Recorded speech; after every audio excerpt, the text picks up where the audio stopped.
Hello, everybody. I'm back. Thursday night. Minutes with Milo show has returned after a pause of 1 week. I ate Thanksgiving. Didn't have a show. I hope you showed up looking for me. Makes me feel warm and fuzzy if you did. If you didn't, I don't blame you. It's Thanksgiving, right? Who would expect to watch the Minutes with Milo show on Thanksgiving? Nobody. Nobody. But anyway, I'm back. Got another show for you tonight. And not as always, but I hope as always, we'll learn something. We'll review and find interesting facts. And you'll like it. And you'll want to come back and see more of the show. Or more of my shows. Let's see if we're actually going out. It says we are. I don't have this one queued up, so I've got to go down here and check it. Might be hearing a little echo. All right, I'm out there. I do see a problem with my picture.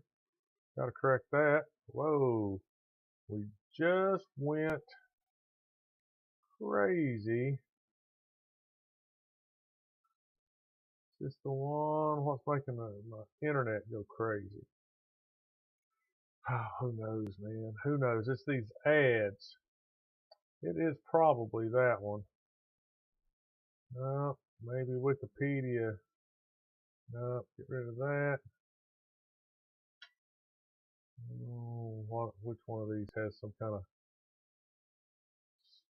stupid rolling ad through there playing videos or something? None of those. Okay. Let me fix this real quick.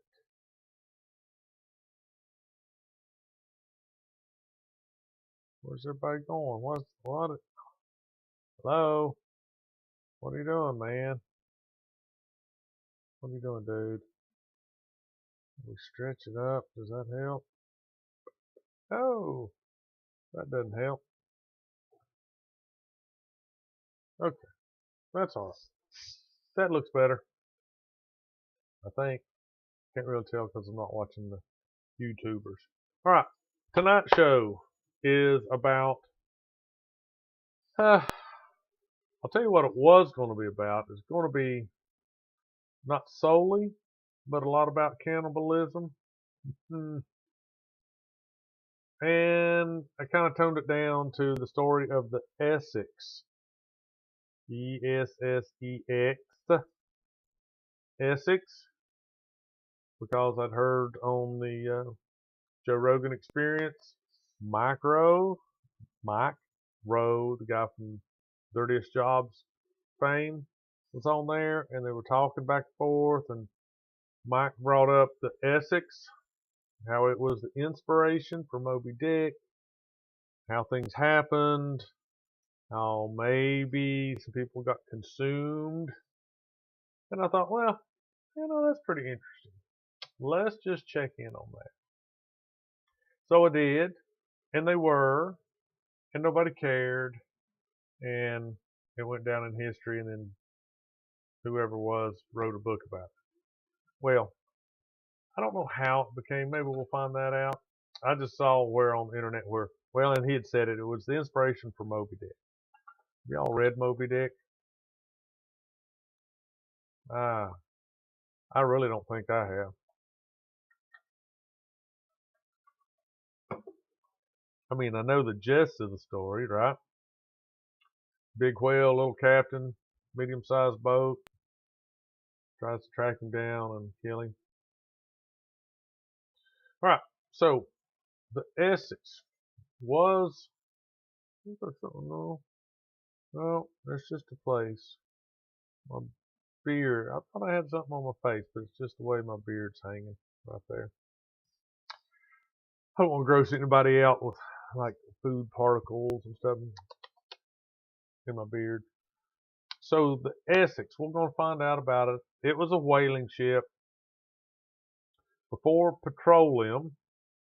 Lots and lots and lots and lots and lots of things. I'm getting all kinds. Fix my outdated drivers. Why? Why are you bothering me right now, dude? Can't you see I'm busy? Go away. Lots and lots and lots and lots of things were made with whale oil. And what whale oil was the blubber boiled to a liquid.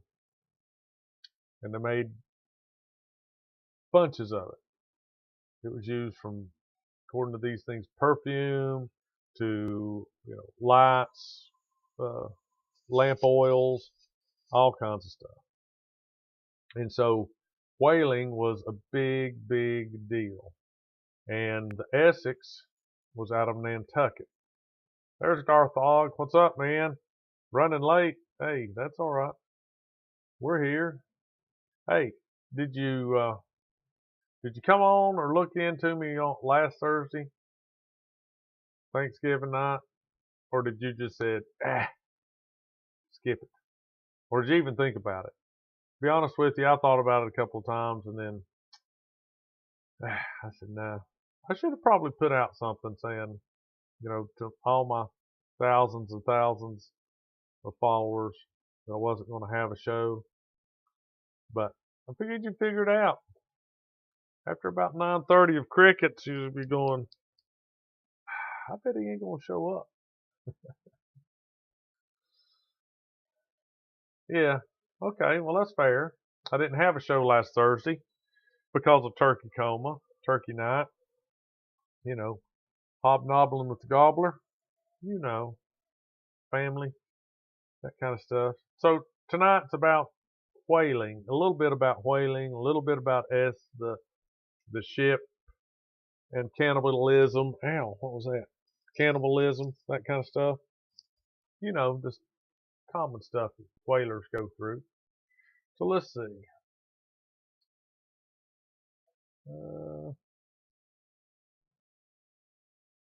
Well, that's a scary looking dude. You ever notice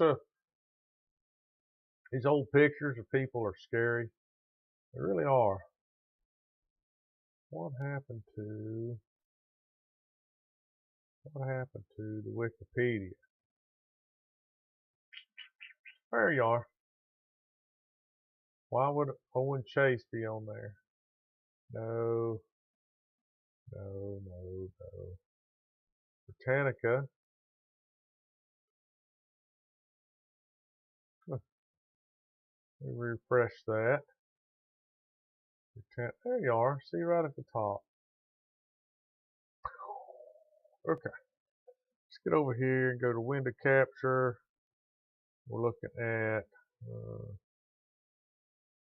looking at that one. Yeah.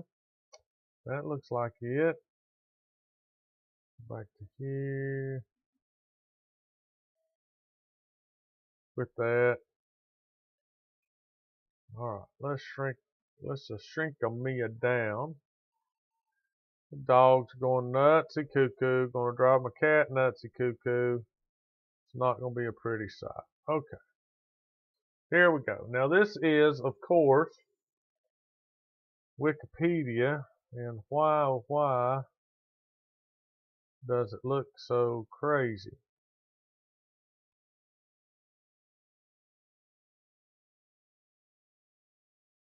Oh, you're killing me. You're killing me. There we go.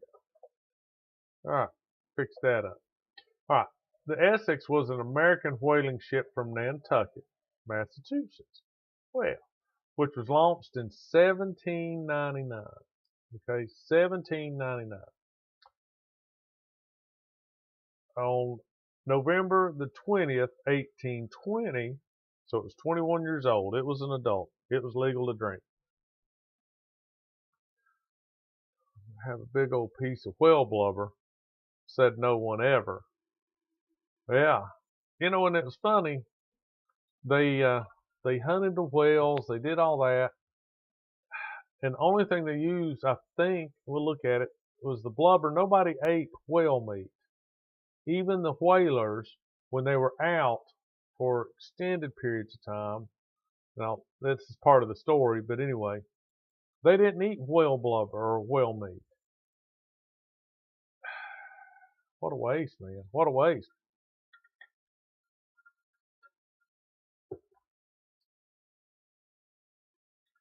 So this gives a quick rundown of what happens. And we'll look at this story here in a minute. The captain at the time was George Pollard Jr., and they were out hunting sperm whales. And they got into a little bit of trouble with the whale. Look at all that stuff there.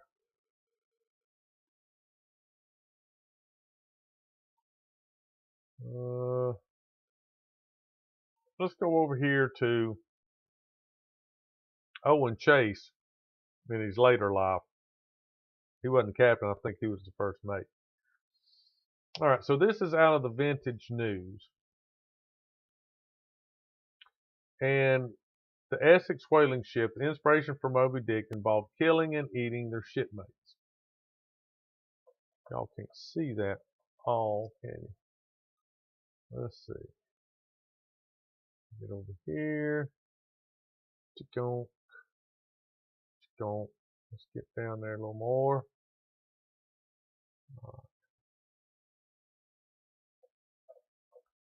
Over here.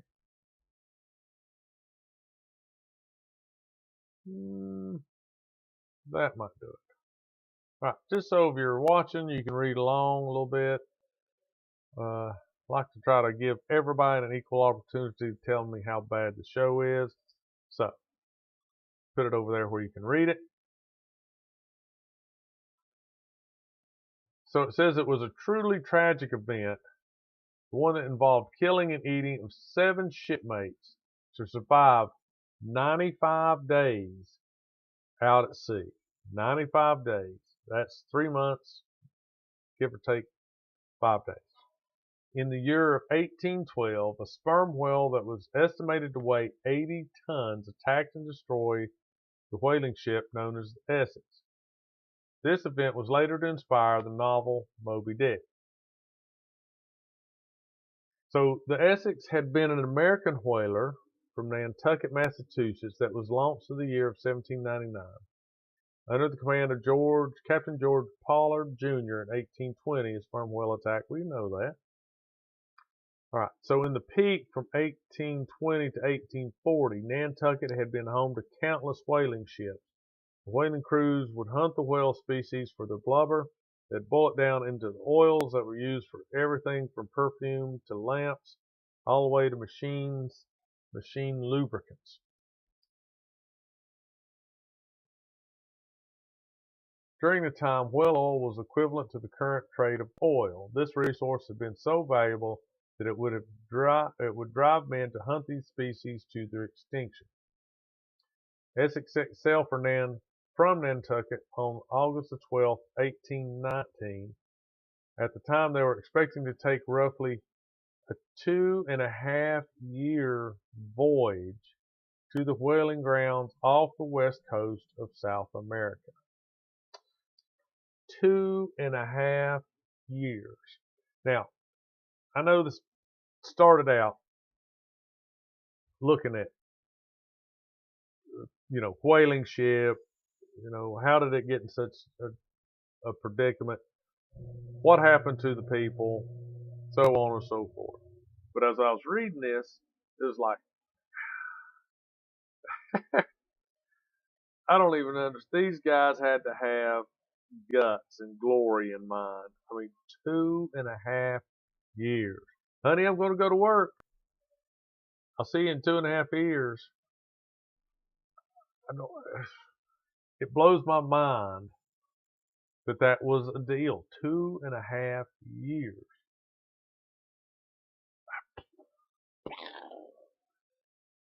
Destroyed my mind. And that's not all of it. We'll read on. For 2.5 years. the voyage into the whaling grounds off the west coast of South America. Now, it doesn't really break down how long it takes to get to these places. So, yeah, that's a long week. I just, I don't know. When they arrived at their destination, the crew had encountered other ships, other whaling ships. And then they were told of a new hunting ground that was known as an offshore ground that was located in the South Pacific, roughly 2,500 nautical miles to the west and the south. This was an extreme distance. Yeah, it was. An extreme distance from the shores known to the whalers. So they went someplace that they had been before, apparently. Some other dudes there told them, hey, there's a new place 2,500 miles south and west of here. The crew at the time had heard rumors that cannibals were populating many of the islands, I guess, down there.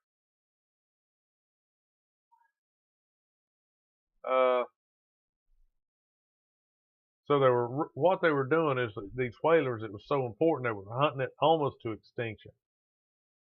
So scientists think the intensive hunting during the 19th century reduced the number of the massive bull sperm whales. This had an effect on the overall size of the species. Genetically, hunting also reduced the world's population from 1.6 million to less than 360,000. So they could be 65 feet long and 80 to 100, and sometimes up to 80 to 100 feet long. That's big. So they went. Apparently, the Essex left known whaling grounds, waters, and they went to find this new place.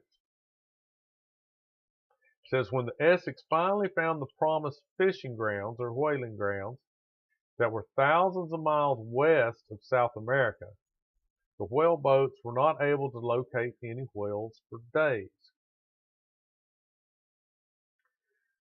The tension started among the officers of the Essex. This was particularly between Chase and Pollard. They were finally able to find a whale on the date of November the 16th. So I think Chase was the first mate. Pollard was the captain. Over here, it shows, where did I see it?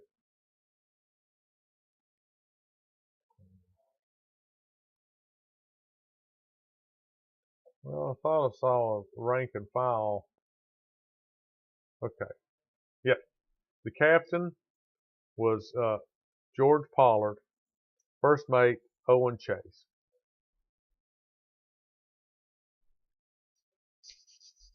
The captain was 29 at the time. Chase was 21. Some young dudes, man. The cabin boy was 14.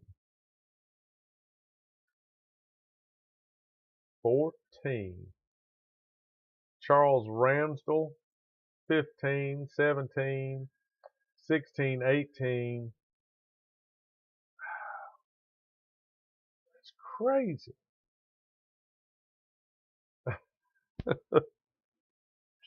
That's 14 years old, 16 years old, 17 years old, going out on a whaling ship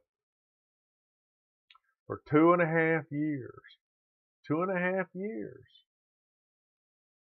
I mean, you know.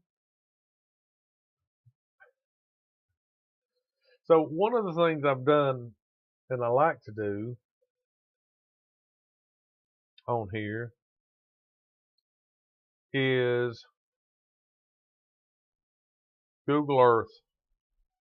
I love me some Google Earth, boys and girls, ladies and gentlemen. Love me some Google Earth. So let's just see where we're at when we talk about these places.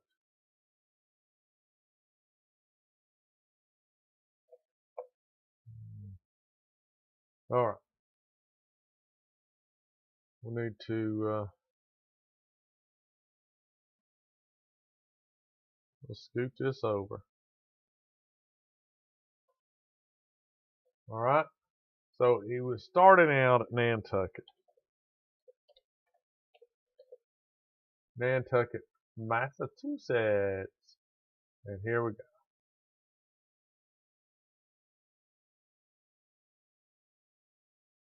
All right.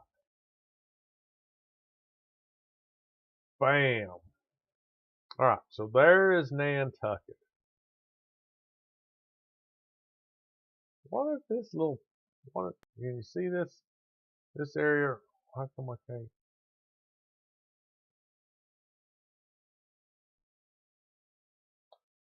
Whoa, whoa, here we go.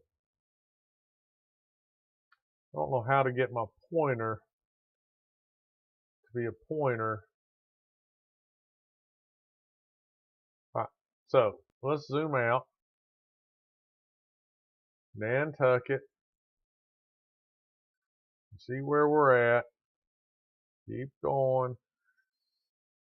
Keep going. Keep going. Oh. South America. So, it won't even all fit. You see that little dot? I wish this would turn to a pointer. I don't know where my pointer is.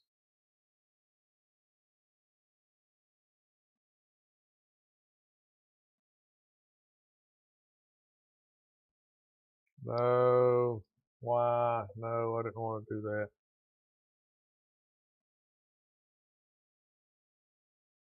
Huh. So, let me zoom back in here. There's the original one. So you go straight down past Bermuda, through the Bermuda Triangle, I bet you. Ooh, go around Virgin Islands.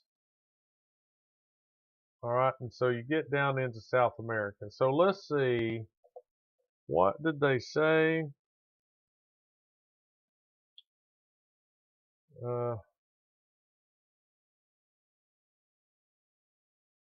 They're going off the west coast of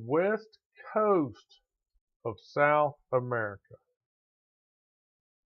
All right, then they told them of a hunting ground that was known on the offshore ground that was located in the South Pacific, 2,500 miles west and the south. So let's see if we can figure this out. And this is why it took 2 years, man. So they went from this little spot, that little orange dot right there, Nantucket, all the way down around South America. They had to go down around the Cape, what is it? Cape Horn, around the end of South America to get to the west side. This is where they were wanting to go, was to the west side of South America. So there wasn't any Panama Canal they could just go through. So what happens to my, whoa, whoa, whoa, whoa. They come across over here somewhere where that dot is. Then they had to go another 2,500 miles. What'd they say? Another 2,500 miles to the west and the south. It was the extreme distance. Extreme, yes. So they went all that way plus 2,500 miles. And this is where they got into trouble. They couldn't find any whales. Let me do, just something popped into my mind. I want to do something. Sinking of the Essex.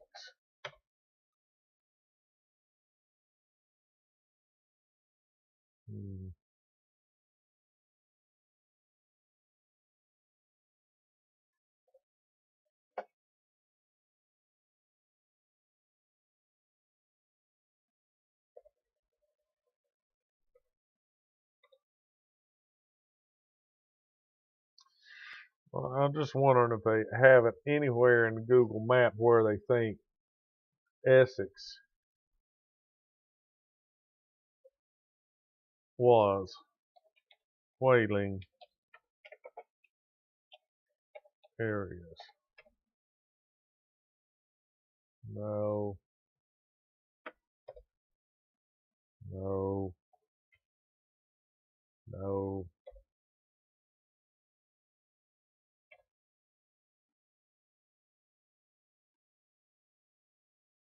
Hmm.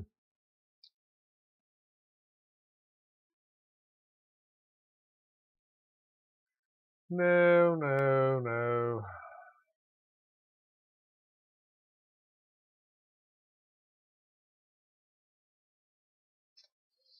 Nope. Apparently we cannot get it to show us. But at some point, oh no.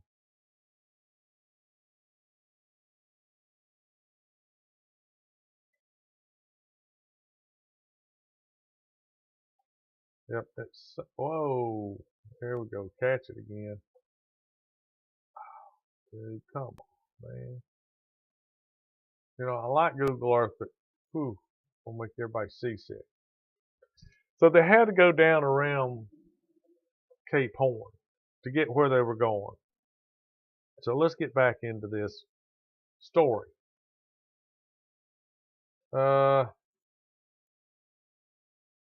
When the Essex found the promised land, they couldn't find anything. It was days and days and days.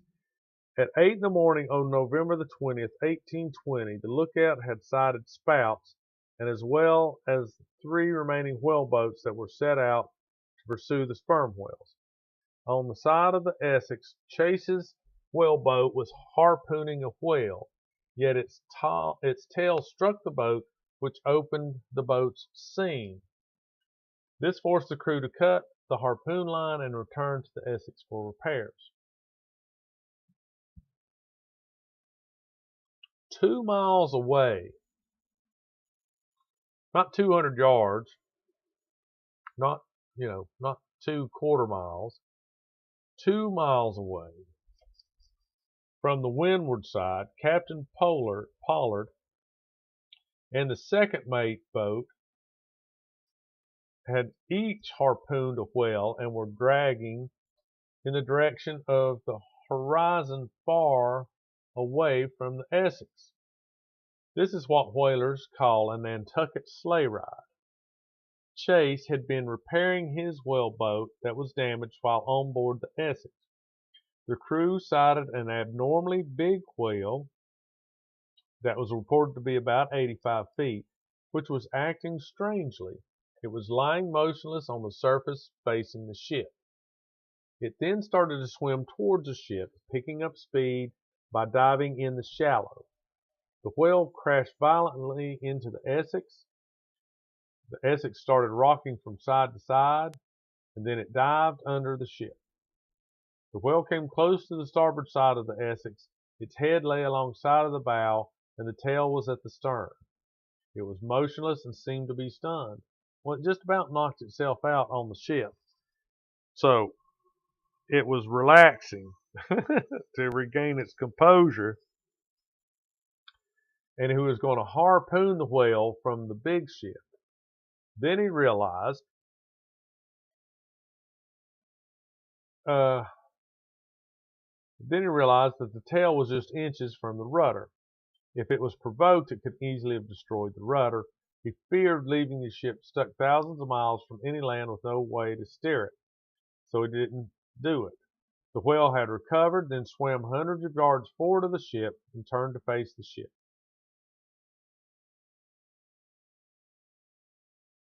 And this is a quote. I turned around and saw him about 100 rods or 500 meters, 550 yards, directly ahead of us, coming down with twice its ordinary speed of around 24 knots. And it appeared to have a tenfold fury and vengeance in its aspect. The surf flew in all directions about him, and the continual violent thrashing of his tail, his head about halfway out of the water, and in that way he came upon us and again struck the ship, said Owen Chase.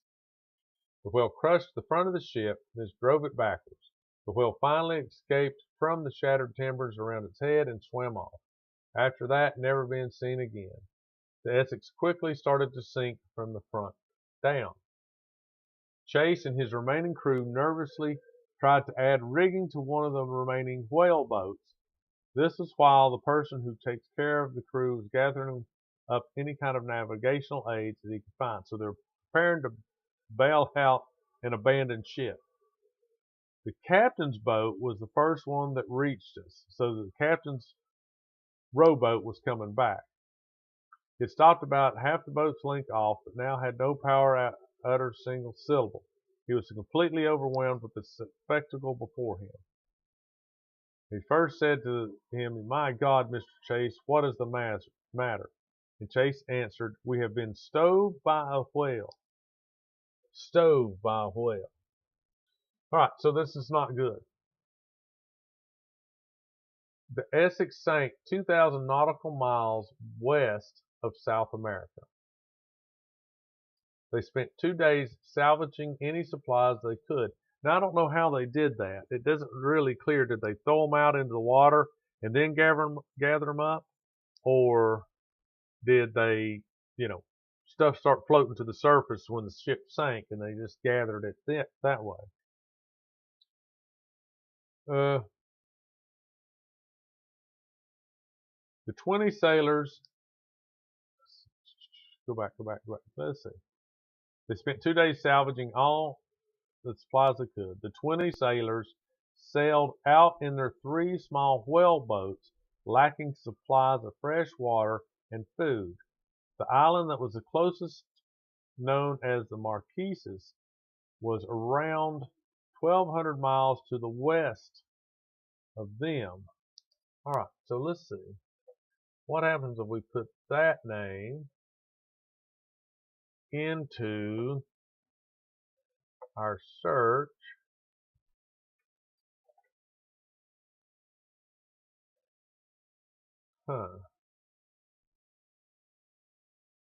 French Polynesia.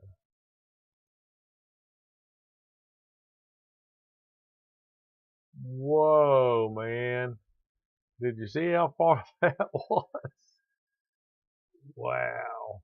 Now that is to assume they came this way. French Polynesia. Well, I mean that would be about, I don't know how far distance is, but here's the west coast of South Africa or South America, and there is the island that he referenced, and it was, what did they say?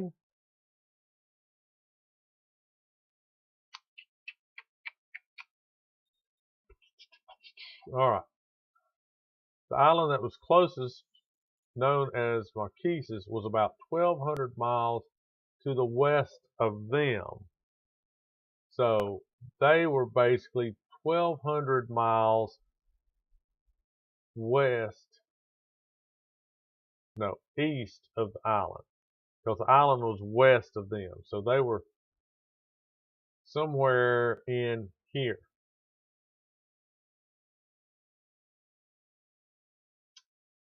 Somewhere in here.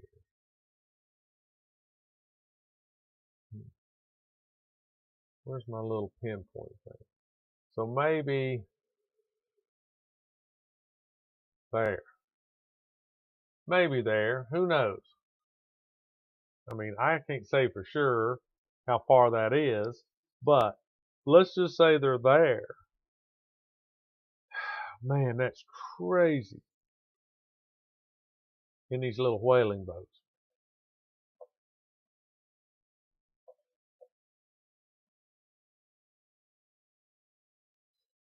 Uh,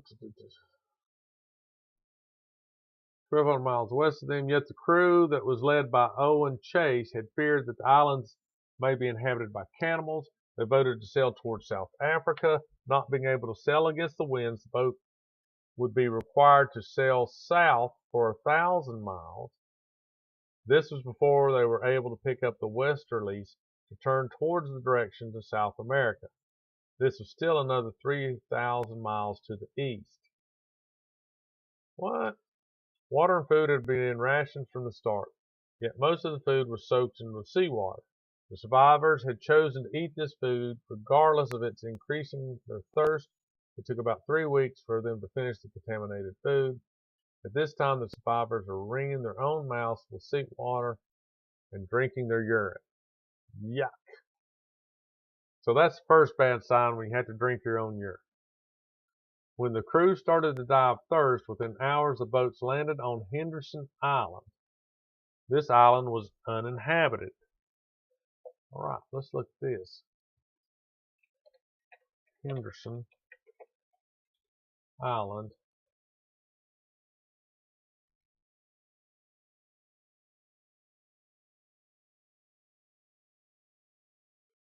Whoa, whoa, whoa, whoa. Wow. Henderson Island. That is stupid. Crazy. How does it even be an island? How can it even be an island?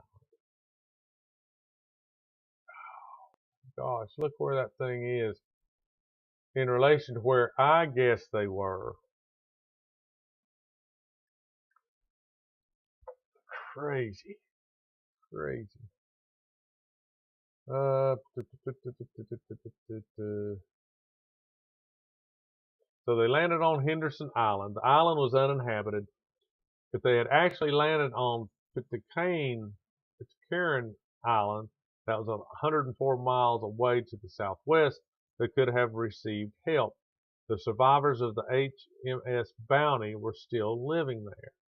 While they were on Henderson Island, the Essex crew discovered a small freshwater spring. The men devoured the pepper grass, crabs, eggs, and birds. After being on the island for 1 week, they had used up most of the island's food resources. On December 26th, they decided they would starve if they had to stay there much longer. So the Essex crew men started their journey again on the 27th of December. They were hoping to arrive at Easter Island. After only 3 days, they used most of the birds and crabs they gathered for the voyage. So Easter Island, let's zoom in on Henderson. Where might Easter Island be? French Polynesia.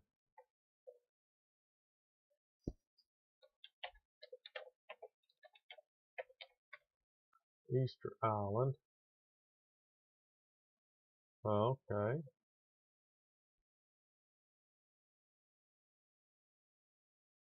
And that's something.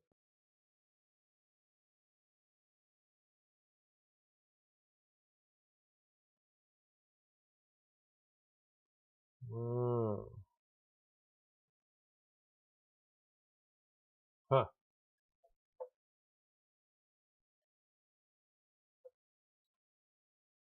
Oh, where did we go?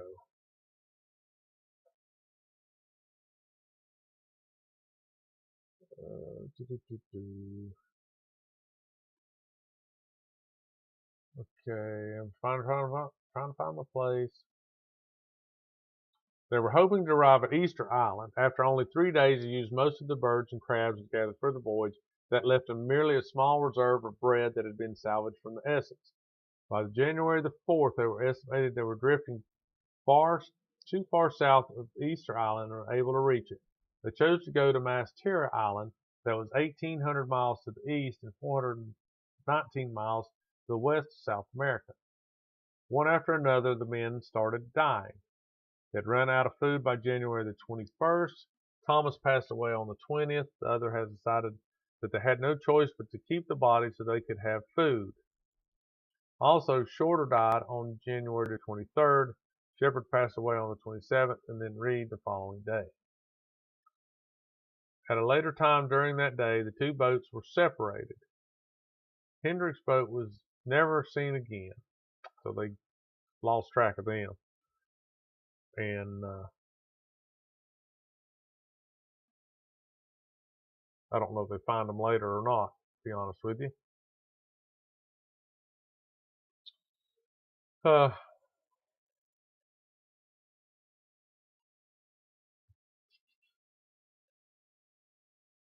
By the 1st of February, the food on Pollard's boat, now we haven't been listening to Pollard's boat.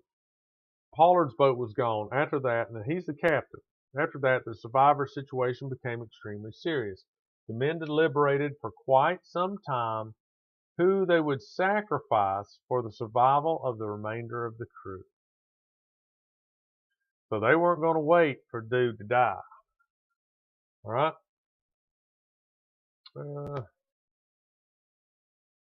They drew lots or straws or whatever. And a young man named Owen Coffin, who was Captain Pollard's youngest cousin, drew the marked lot. Owen Coffin was satisfied with his lot. Did they have a choice? All right. So Owen Coffin was 16 at the time of his eating.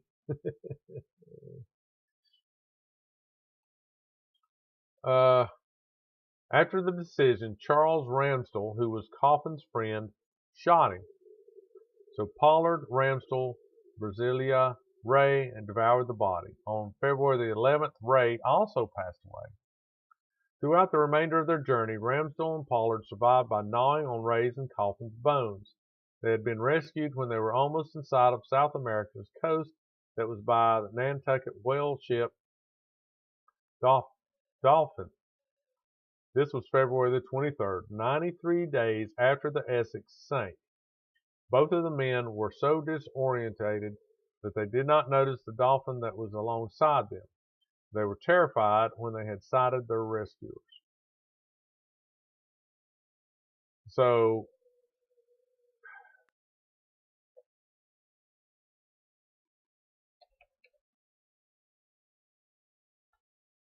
I want to look at what the size of the boats were.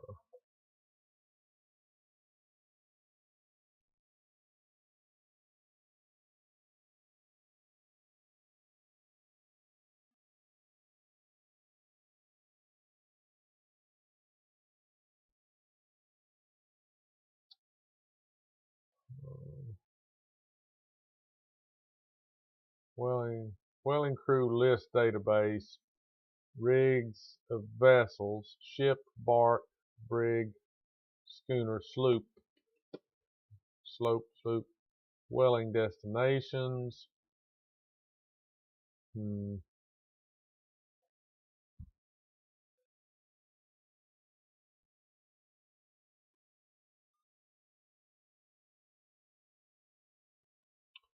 That's really interesting.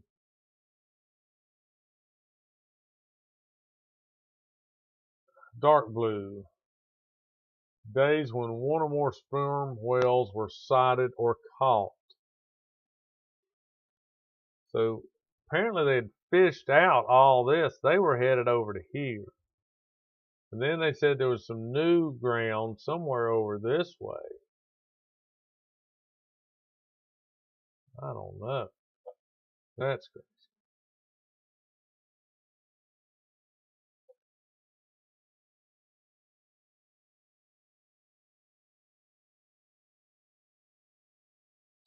Why does it keep taking me that? See, I read this stuff here, and you click on it. Why does it keep taking me?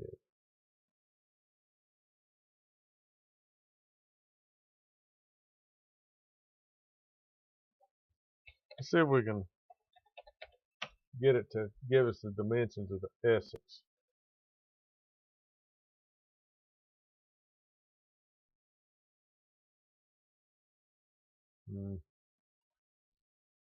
Nope, nope, nope, nope.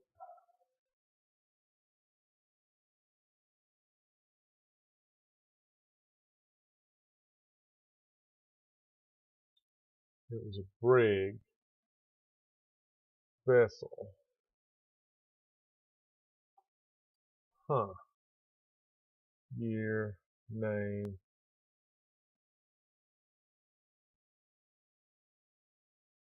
Hmm. 9 results.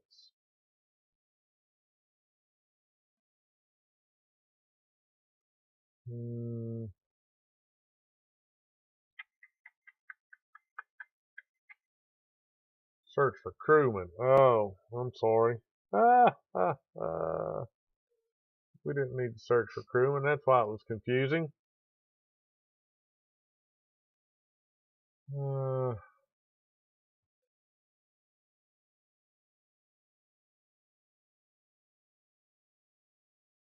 hmm. Bedford. I was just wondering how big the ship was in relation to how big those little boats were that they went out on. All right.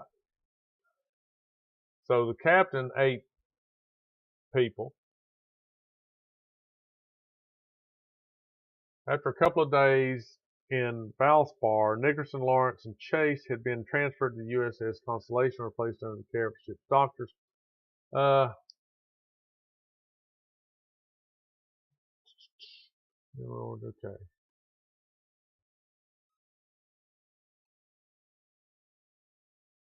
On March 17th, Ramsdell and Pollard came along with Nickerson, Lawrence, and Chase at a time when the last 8 survivors were found on April 15th, and the corpses of 7 other sailors were consumed.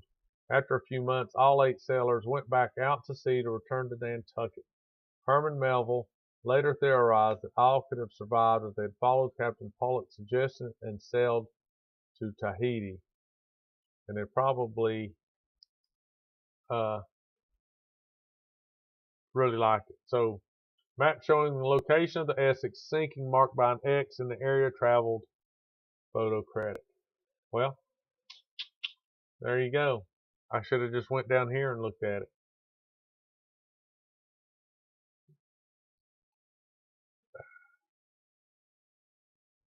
It's crazy in my mind that they went out there to do that for 2.5 years.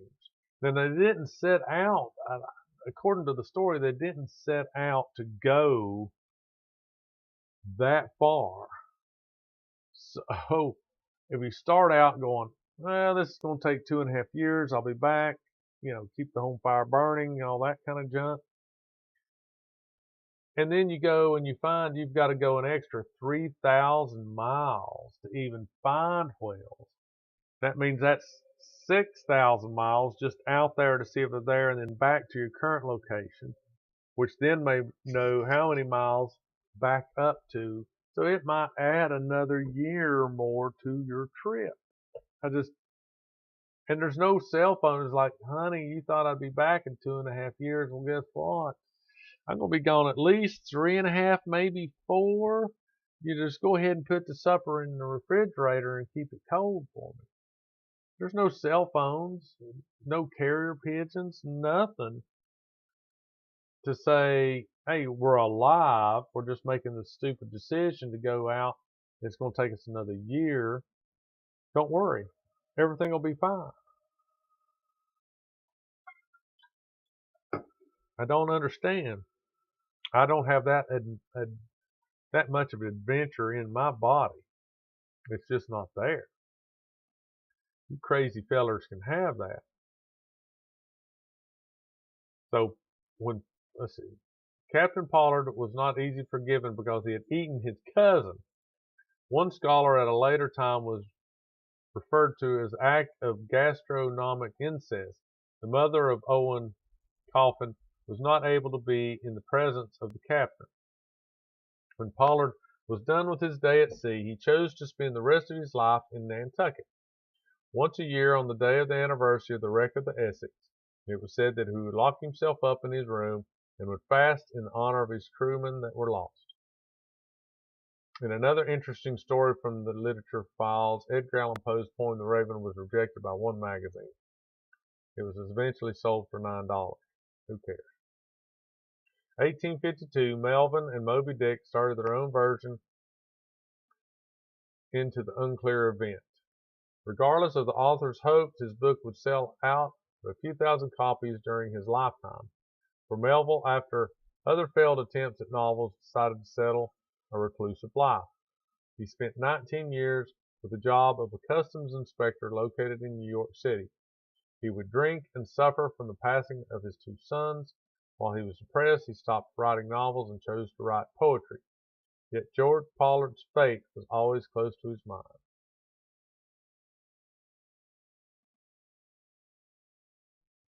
Huh.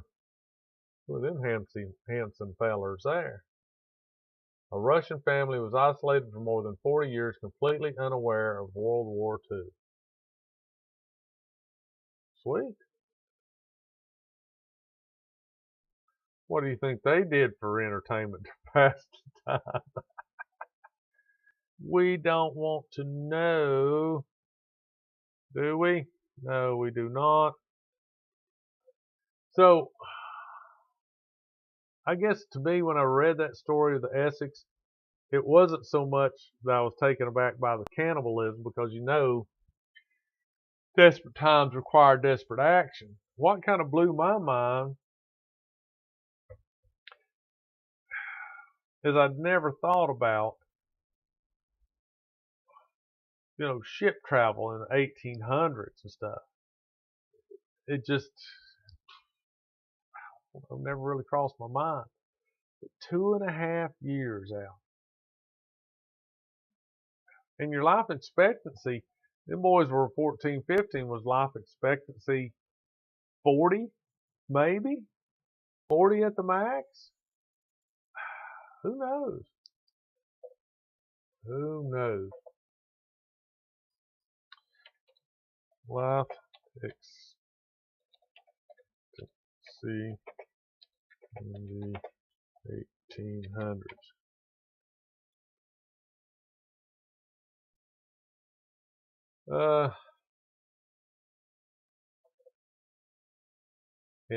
Okay.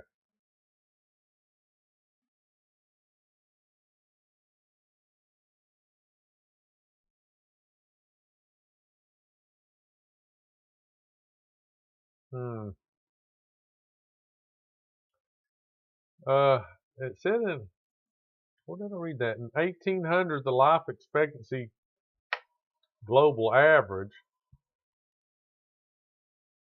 was 29 years.